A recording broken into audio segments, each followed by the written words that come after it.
السلام علیکم ورحمۃ اللہ تعالی وبرکاتہ۔ پیارے دوستو، امید کرتا ہوں آپ خیر و عافیت سے ہوں گے۔ ہر بار کی طرح اس بار بھی ایک بہت ہی اہم جانکاری لے کر حاضر خدمت ہوا ہوں۔ آج میں کچھ انبیاء اکرام کے موت کے واقعات کو آپ حضرات کی بارگاہ میں پیش کرنے کی کوشش کر رہا ہوں، جیسے کہ حضرت موسیٰ علیہ السلام اور ہمارے پیارے آقا صلی اللہ تعالی علیہ وسلم، حضرت ادریس علیہ السلام، حضرت ابراہیم علیہ السلام۔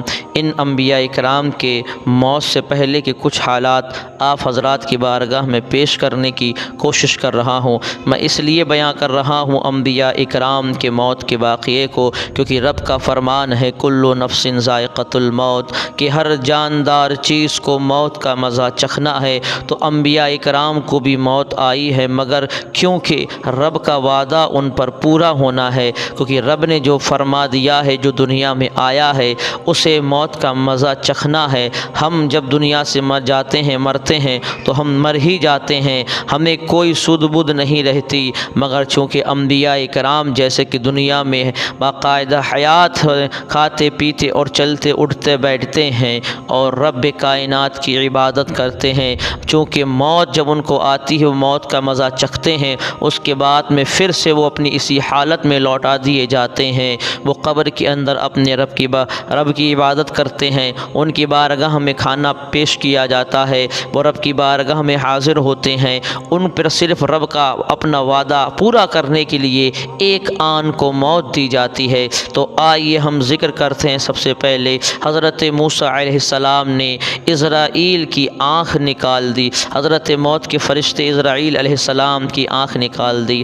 حضرت ابو ہریرہ رضی اللہ تعالی عنہ سے مروی ہے کہ رسول پاک صلی اللہ تعالی علیہ وسلم نے فرمایا کہ ملک الموت کو موسیٰ علیہ السلام کی طرف بھیجا گیا۔ جب وہ آپ کے پاس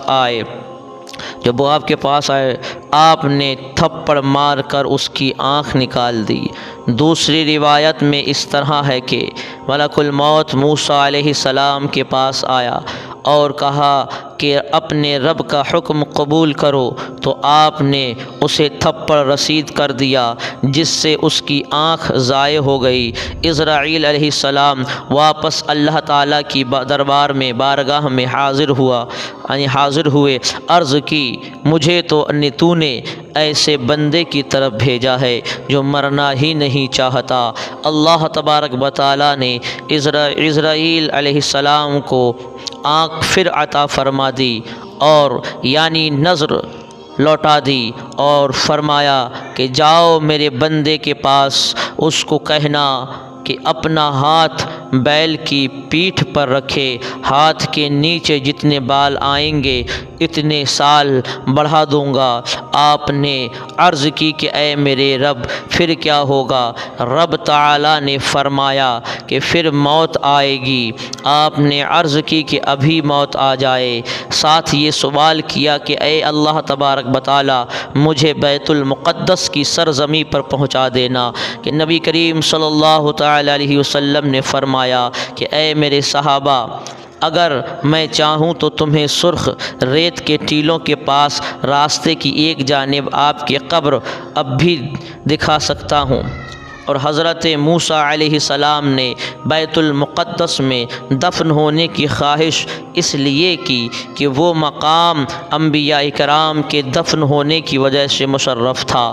آپ کی دعا سے واضح ہوا کہ فضیلت والے مقام میں صالحین کے قرب و جوار میں دفن ہونا یہ انبیاء اکرام کی سنت ہے۔ حضرات محترم، ابھی آپ نے حضرت موسیٰ علیہ السلام کی موت کا واقعہ سنا، اب دیکھیں حضرت ابراہیم علیہ السلام کا جان پیش کرنا۔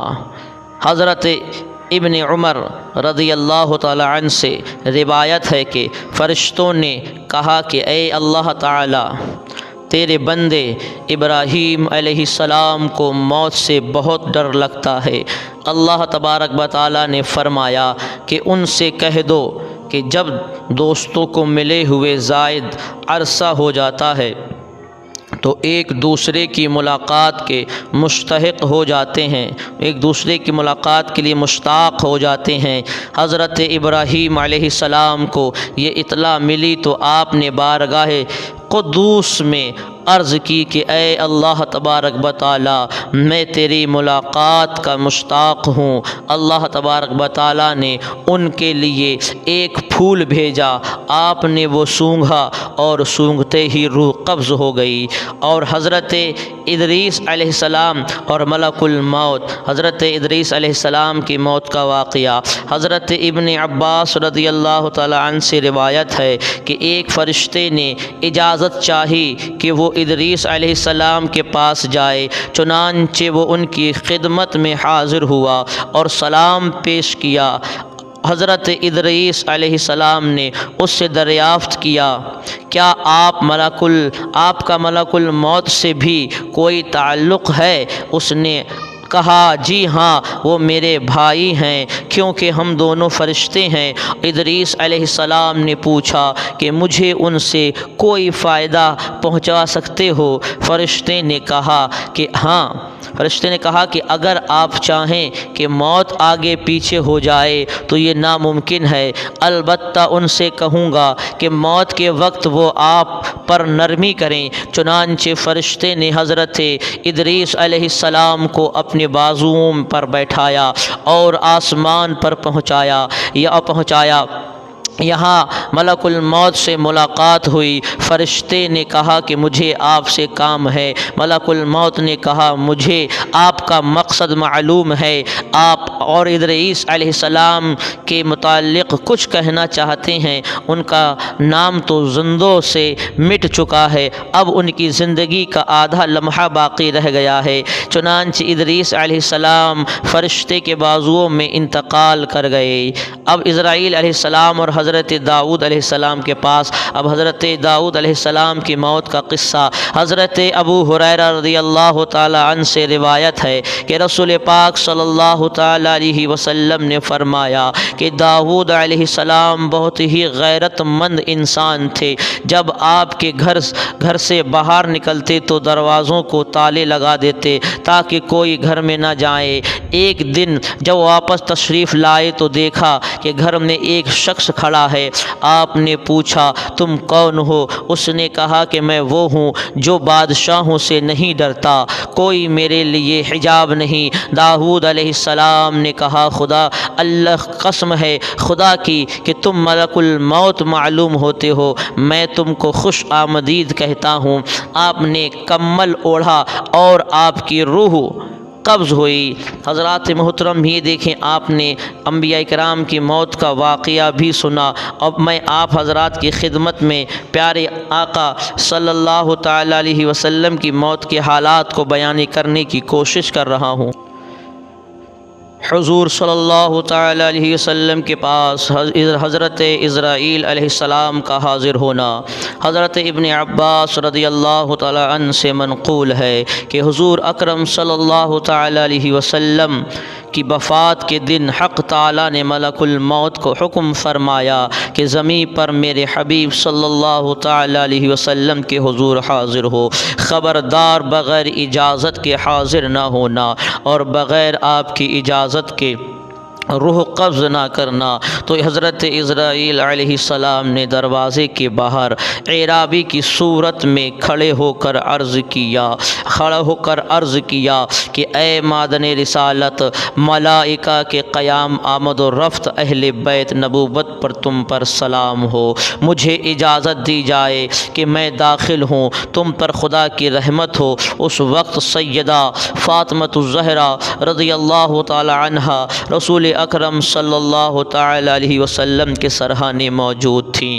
انہوں نے جواب دیا کہ نبی کریم صلی اللہ تعالی علیہ وسلم اپنے حال میں مشغول ہیں، اس وقت ملاقات نہیں فرما سکتے۔ دوسری مرتبہ پھر اجازت مانگی، یہی جواب ملا۔ تیسری مرتبہ اجازت مانگی اور بآواز بلند اجازت مانگی، چنانچہ جتنی صاحبان گھر میں موجود تھے اس آواز کی ہیبت سے ان پر لرزہ طاری ہو گیا۔ گیا۔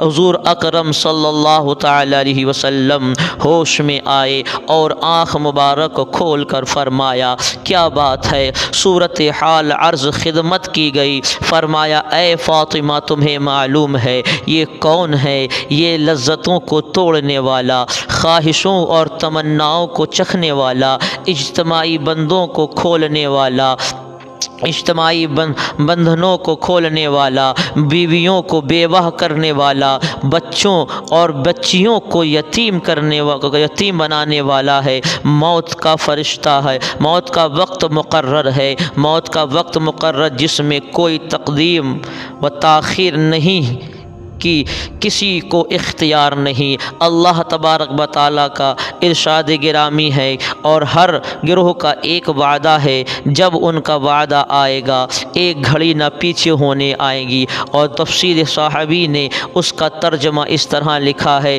کہ افراد امت میں سے ہر فرد کے لیے ایک وقت معین ہے۔ واضح ہوا کہ کہنا کہ فلاں شخص کو جلدی ہی موت نے پا لیا، بے وقت موت آ گئی، ابھی اس کے مرنے کا وقت نہیں تھا، اور اس قسم کے تمام جملے جاہلانہ کلام ہے۔ حضرت ابو سعید خدری رضی اللہ تعالی عنہ سے روایت ہے، رسول پاک صلی اللہ تعالی علیہ وسلم نے منبر پر تشریف فرما ہو کر فرمایا کہ اللہ نے اپنے بندوں میں سے ایک بندے کو اختیار دیا، وہ دنیاوی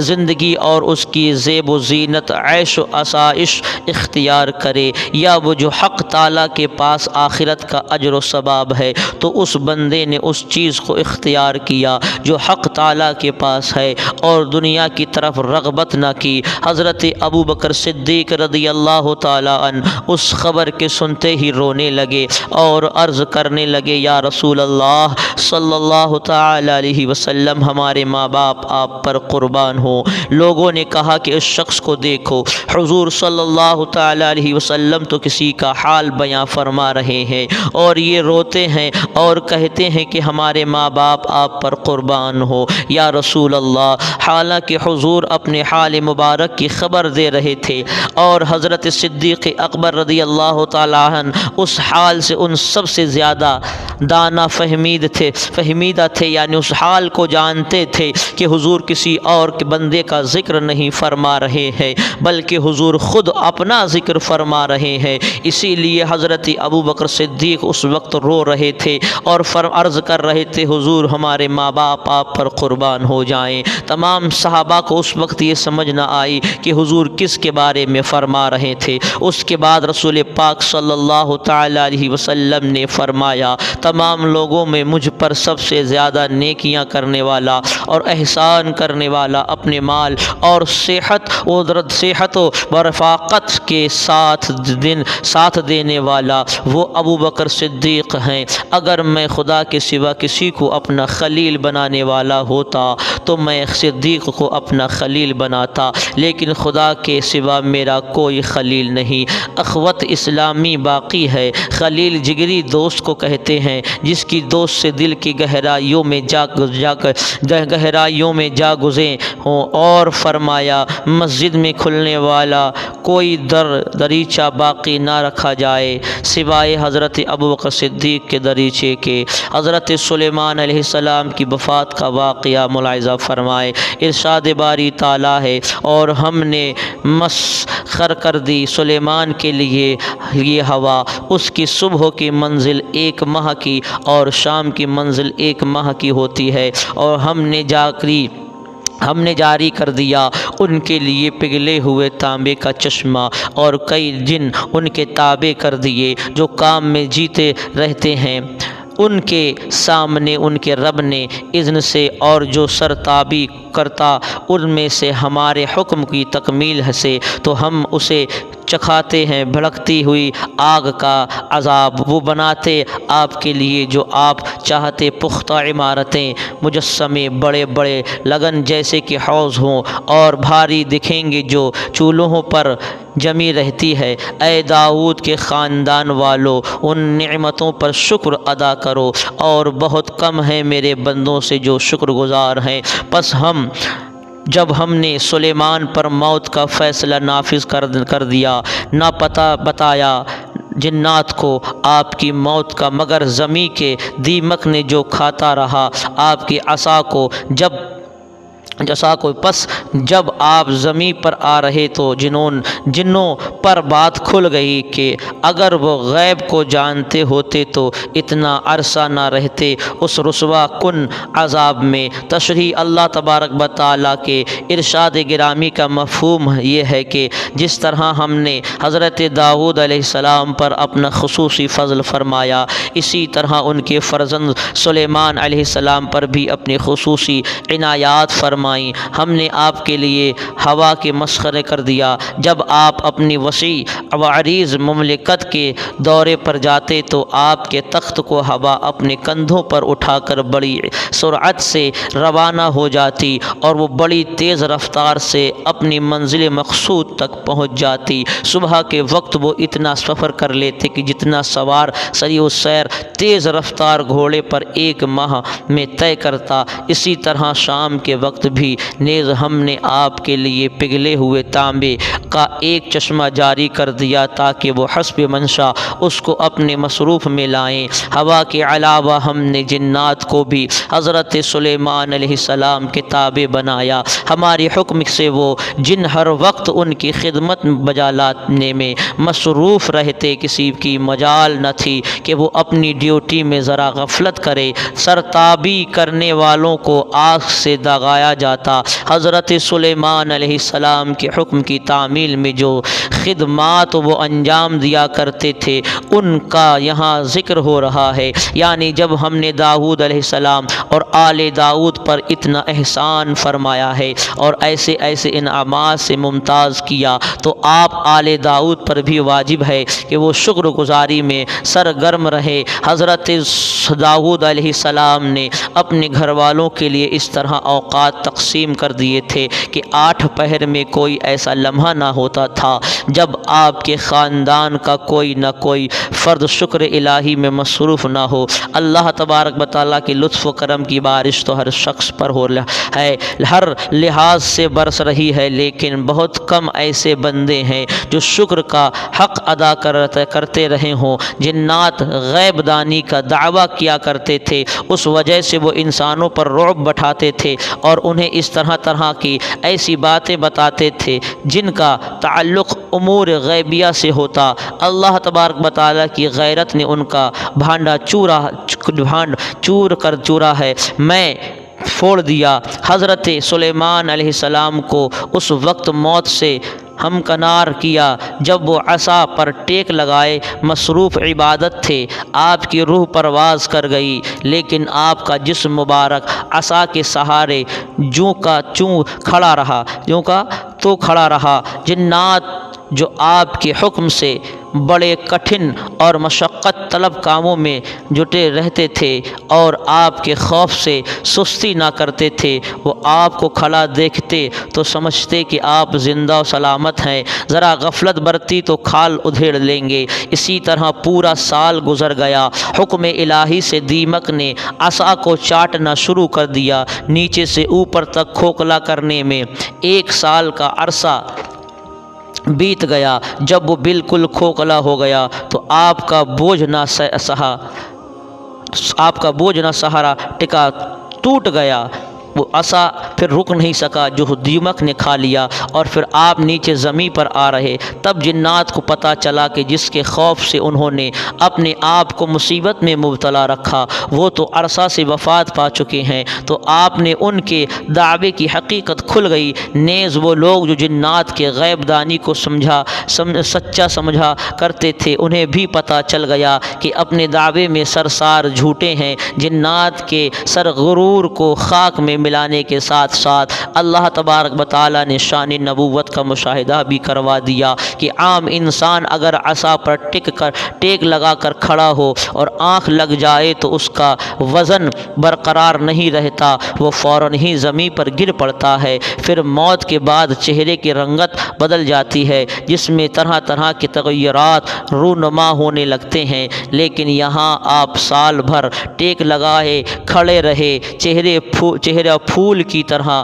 شگفتہ رہا، بدن بالکل تر و تازہ رہا، تعفن اور بوسیدگی تو کچا لباس بھی ویسے ہی پاک رہا، نہ موسم گرما کی حد گرمی کی تیزی اور جس نے جسد اطہر کو متاثر کیا، اور نہ موسم سرما کا کوئی اثر ہوا۔ اللہ تعالیٰ نے بے بصیرت لوگوں کو ظاہری آنکھوں سے مشاہدہ کرا دیا کہ نبی کریم صلی اللہ علیہ وسلم کی ظاہری زندگی کا جاہ و جلال تو تم نے دیکھتے رہے، اب اس کے انتقال کے بعد بھی اس کی شان رفعی کو دیکھ لو۔ یعنی حضرت موسیٰ علیہ السلام، حضرت سلیمان علیہ السلام عصا مبارک پکڑ کے عرب کی عبادت کر رہے تھے ٹیک لگا کر، تو اس وقت آپ کی روح قبض کر لی گئی، اور آپ کی روح قبض کرنے کے بعد میں 1 سال تک آپ عصا مبارک پر ٹیک لگائے ویسے ہی کھڑے رہے، اور جنات جو آپ کے حکم سے کام کر رہے تھے، سخت سے سخت کام کر رہے تھے،